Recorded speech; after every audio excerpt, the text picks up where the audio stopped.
the opportunities for how you'd finance sort of any work that we're proposing on the Albany Sandplain and Wetland. But the first option is that, or the first point to discuss is that there are a range of stakeholders. There are a range of people involved, whether they're funding, particularly the Australian government, state government, both in funding but also in actually delivery and working on initiatives. There's local government, traditional owners, and we had a great presentation earlier on this morning. There's a lot of private organisations who are both involved in funding and also involved in sort of initiatives. There's catchment and landcare groups, there's friends groups, conservation groups, there's regional NRMs like South Coast NRM. There are the Drought Hubs that have been established. There are grow groups, recognised biosecurity groups, local, NGOs, landholders, and interested individuals. It's a very messy and very complicated environment that we're working in with regards improving, particularly, the natural environment. So it is very complex, and so that's probably the main point. And some of these are funders, and some of them are both funding works, but also actually undertaking the works, and some are purely just undertaking work. So there's sort of a interesting complexity that there is out there.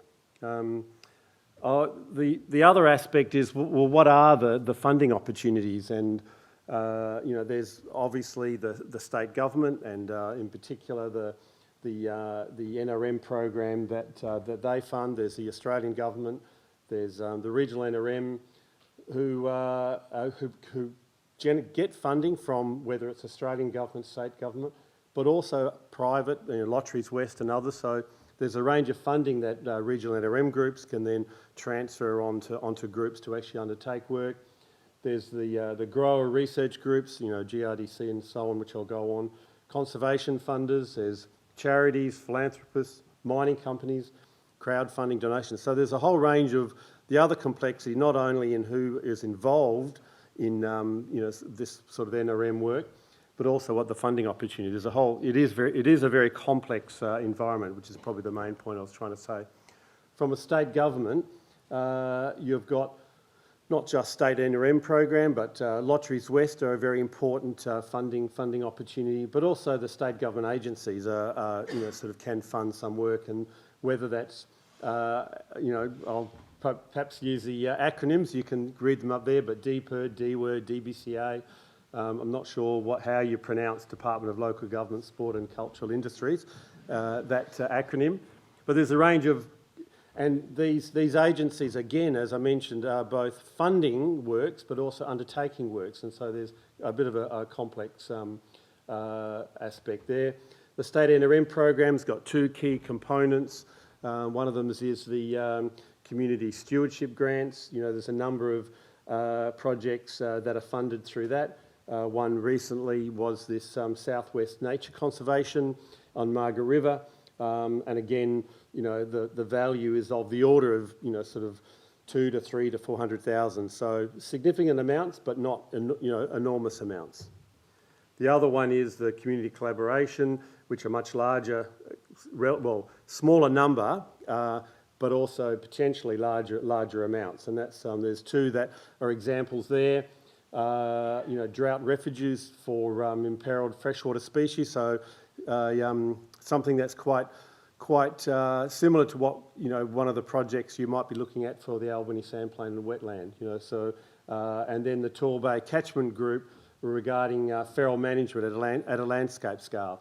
And I think that point about landscape scale is very important, about what you might be able to do at that scale, rather than perhaps at a local, very smaller scale environment. The Australian government, the biggest program there is the National Landcare program, and under that there's the Regional Land Partnerships, RLP, another acronym, and that's invested $400 million over 5 years.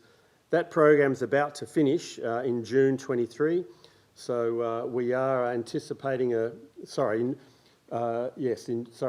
finishes in June 23. There is a new program, hopefully to be announced soon, and so again, that's another opportunity for, particularly at the landscape scale, the broader scale of the sandplain and wetlands in this environment.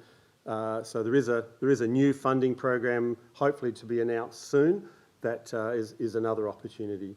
But the Australian government not only have the NLP/RLP, there's a whole range of programs. There's the Future Drought Fund, the Environment Restoration Fund, the Environment Stewardship Program, and I'm sure there are people in this audience who know far more about those programs than I do, but there's a whole range of programs that are potentially available at the Commonwealth Government level.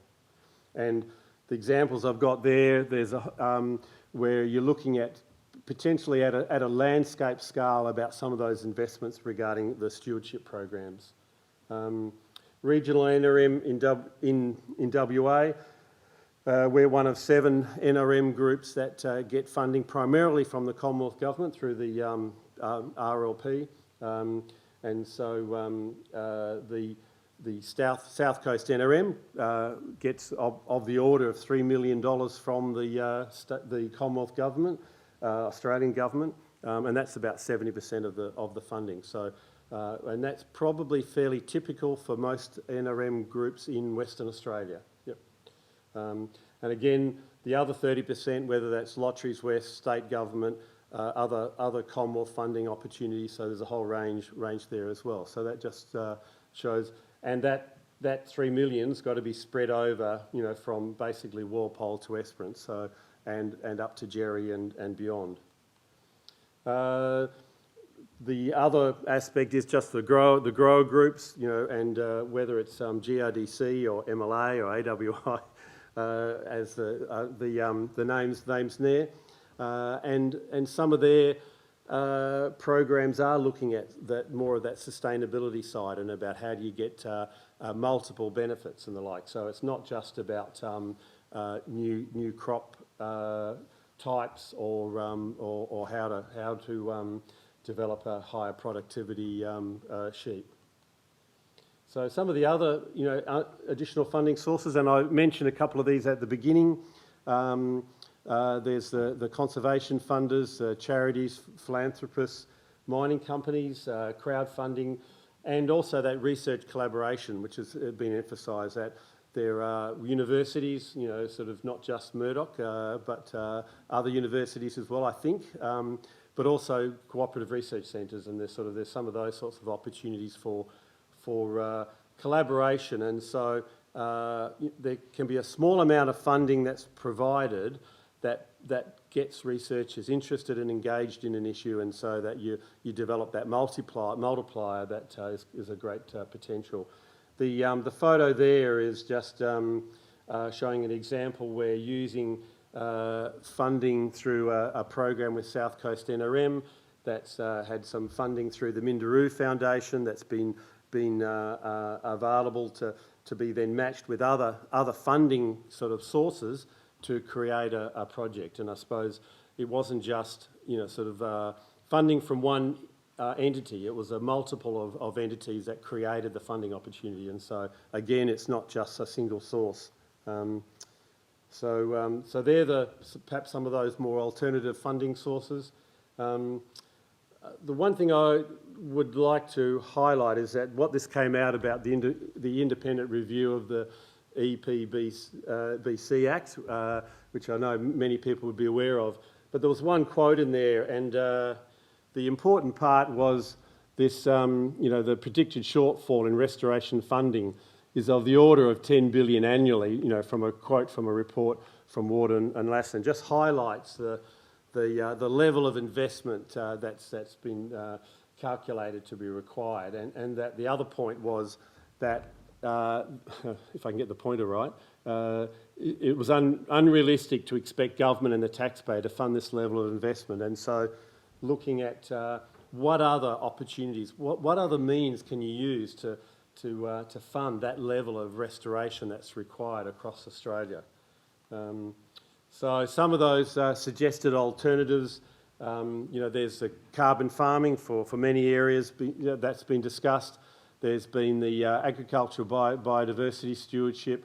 There's a lot of discussion regarding the payment for environmental services. And then there's been discussion about a natural capital adaptation fund. The carbon farming, I won't I apologise for all the words here, but you know, carbon farming is one of those opportunities that's available, where and some of those regarding whether that's sequestering or avoiding the release of carbon. And DPIRD, I'm sure there are people here from DPIRD that have information that DPIRD has a list of over 10 companies that provide carbon project development and management. There's also the WA Carbon Farming Land and Restoration Program, and I think there's another round of that being about to be released.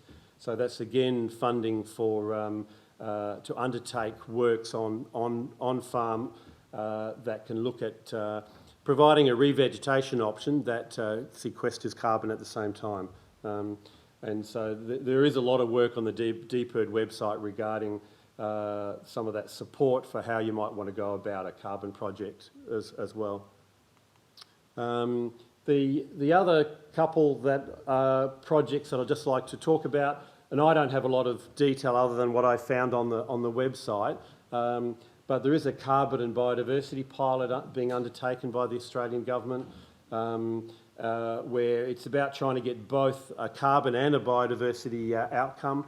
And so the Australian government pays a biodiversity pay or payment for the benefit of how you can improve the biodiversity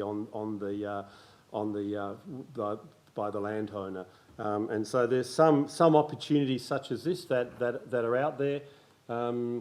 There's sort of the other aspect is this enhancing remnant vegetation pilot that the Commonwealth Government has been trialling. So where you can get paid to protect and enhance existing remnant native vegetation.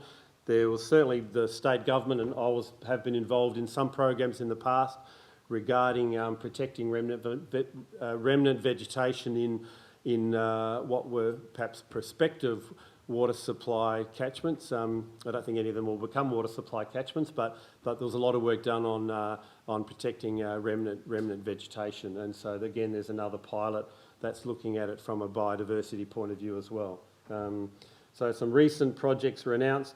Again, the amount is very small, you know, not even less than $13 million, but again, it's a potential opportunity for this biodiversity stewardship. And again, there's a whole range of aspects on the website, and they are looking at how you can do trading with regards this project. So again, providing some of that economic tools to be able to get greater value. And so buyers and sellers can get involved, and so the private sector can get more involved in providing that solution.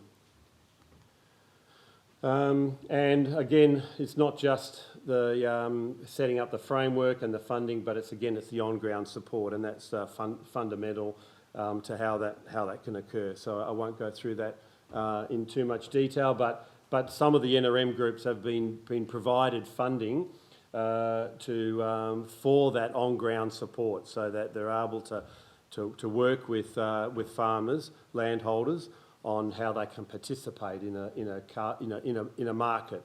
And if we are looking at trying to find that $10 billion, then having the market-led approach has got to be part of what that solution is. And so looking at how you can create a market for biodiversity is all very important.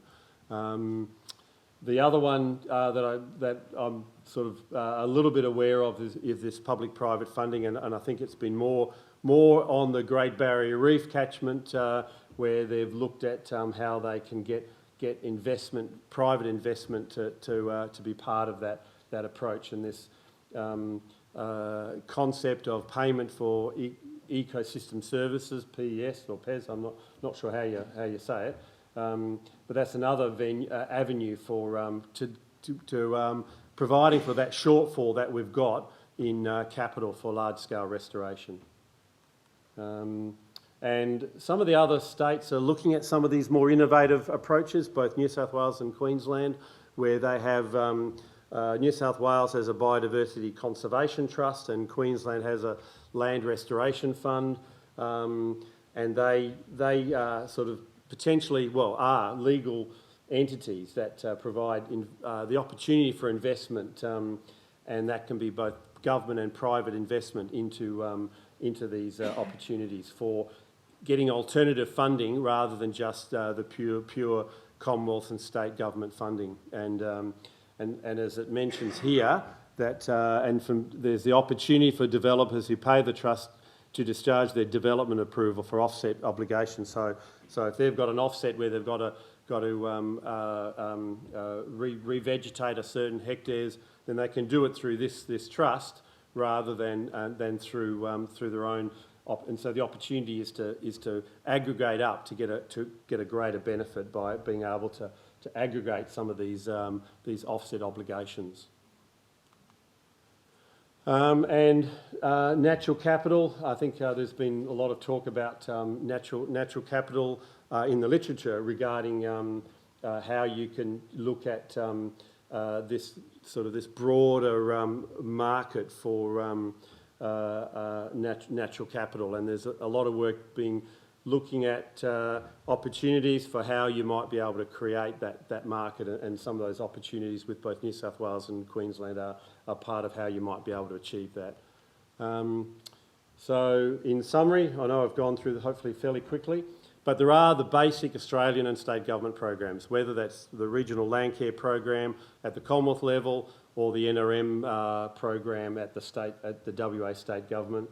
There's the carbon farming opportunities that have been mentioned, and some of these alternative programs regarding carbon and biodiversity that the Commonwealth government are looking at, and providing trading platforms so that the market can get more involved in how those programs can encourage private investment that can lead to further investment and that multiplier effect of purely not just state government or Commonwealth government.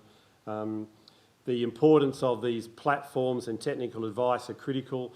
It's the frameworks that need to occur, and sort of a little bit of a plug, but having community-led and community-developed regional plans that provide what the priorities need, that the community at the regional scale has said these are the priorities. So that's very important. And it's been mentioned a couple of times, but the monitoring, something I've been involved in over many years, but clearly about monitoring of performance and impacts is critical as a feedback mechanism, but also to understand sort of where you're creating value and where the threats there are and opportunities that are occurring into the future. Thank you. Yep. John, you mentioned briefly Drought Hubs. I understand they're well funded. Can you explain the concept of what they are and how they might relate to what we're talking about here, including conservation outcomes? Yeah, no, it's a good point, Viv. I think the Drought Hubs are part of the Commonwealth Drought drought program, and so there are two parts to this. So the Commonwealth Government are funding independently from the Drought Hubs, programs that look at drought resilience. So there's that, what the Commonwealth Government are doing. But then I can't recall the number. I think it's probably about 8 or 9 drought hubs around Australia, and there are 2 that relate to WA, which is the Southwest Drought Hub and the Northern Territory, Northern WA Drought Hub. And so they've got funding to develop strategic plans and funding that is primarily about agriculture, but is meant to be broader. It is meant to be integrating with some of those environmental values, and I think there are greater opportunities. And the WA Drought Hub is being run independently of government and research, and so is sort of is able to provide that independent approach. So I think there are some opportunities, but it's still, unfortunately, in more of a developing stage. And what the Southwest Drought Hub, they've established some regional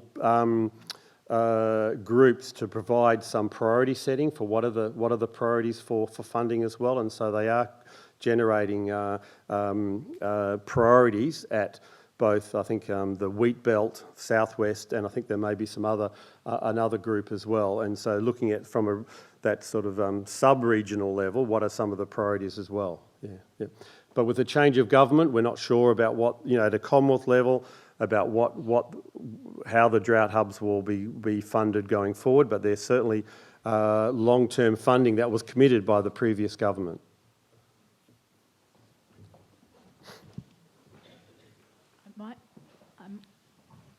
Just one moment. Oh, yeah. Sorry, can I get this one on, please, Toby? Thank you. I'll just add to the point about the sub plans. So a plug for GSDC, they're doing their community consultation on the draft regional drought resilience plan for the upper Great Southern, the Great Southern. Doesn't include Albany and Plantagenet though. So many people in this room contributed to the work we did to support that through GSDC. So the public submissions are open now. See me if you want more information. I'll go to Freya. Sorry, I wrote down my question because it's so long, so apologies in advance. Do you have any idea of how existing groups and structures such as catchment groups can be involved with the state and fed carbon and biodiversity programs and not steamrolled in the process? Because from my personal experience, I see there's a lot of private organisations popping up to grab a piece of the pie. Now there's an obvious financial benefit to doing Landcare, but they have no social, environmental or economic responsibility to the communities in which they're working in. So, and our groups or groups that already exist are experienced in developing on-ground plans with landholders to utilise these resources in the right way. But I still struggle to figure out how we can get the capacity to do those plans. And I'm just wondering, because I haven't seen with any of these schemes any funding to actually fund the person to sit down on a farm scale and nut at how we can make this work economically, socially and environmentally without it being privatised completely. Sorry, that was a massive question. Yep, no, and it's a good point.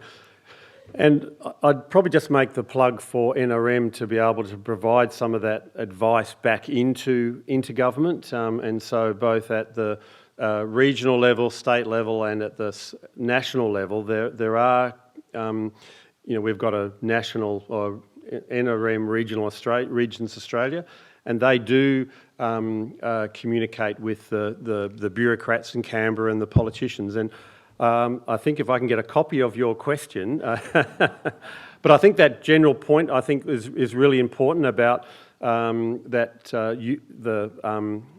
the groups on the ground that need to be part of it rather than it coming from sort of the commercial end as such. And so I think that's an important point. And I'm more than happy to take that view back, that there's some concern with some of the carbon and biosecurity, although in principle it might be a good program, the risk is that as it's implemented through the business side of rather than through the local catchment groups and Landcare groups. Yep. I think the potential for collaboration and having the private industry resource the work is awesome. It's just that I think the planning needs to be grassroots, otherwise we're going to have issues. Yep. Yeah.